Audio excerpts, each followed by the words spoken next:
ಒಂದು ನೀಲಿ ಡ್ರಮ್, ಅದರೊಳಗೆ ತುಂಬಿದ ಸಿಮೆಂಟ್ ಮತ್ತು ದಾರಿ ತಪ್ಪಿದ ಒಂದು ಸಂಬಂಧ.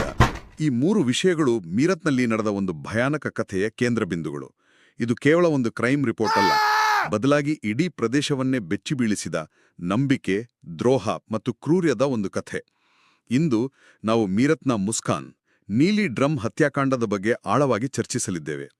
ನಮ್ಮ ಮುಂದಿರುವ ಆಕರಗಳು ಈ ಪ್ರಕರಣದ ಕುರಿತಾದ ಹಲವು ಸುದ್ದಿವರದಿಗಳು, ತನಿಖಾ ಸಾರಾಂಶಗಳು ಮತ್ತೆ ಇತ್ತೀಚಿನ ಬೆಳವಣಿಗೆಗಳನ್ನು ವಿವರಿಸುವ ಲೇಖನಗಳು. ಹೌದು, ನಮ್ಮ ಇವತ್ತಿನ ಚರ್ಚೆಯ ಉದ್ದೇಶ ಕೇವಲ ಏನಾಯ್ತು ಅಂತ ತಿಳಿದುಕೊಳ್ಳುವುದು ಮಾತ್ರ ಅಲ್ಲ. ಈ ಘಟನೆಯ ಹಿಂದಿನ ಮನಸ್ಥಿತಿಯೇನು, ಸಾಕ್ಷ್ಯ ನಾಶ ಮಾಡಲು ಮಾಡಿದ ಆ ಭಯಾನಕ ಪ್ರಯತ್ನ ಮತ್ತು ಎಲ್ಲಕ್ಕಿಂತ ಮುಖ್ಯವಾಗಿ ಈ ಕ್ರೂರ ಕಥೆಗೆ ಇತ್ತೀಚೆಗೆ ಸೇರಿಕೊಂಡ ಒಂದು ಮಾನವೀಯ ತಿರುವು, ಇವೆಲ್ಲವನ್ನು ಅರ್ಥ ಮಾಡಿಕೊಳ್ಳುವ ಪ್ರಯತ್ನ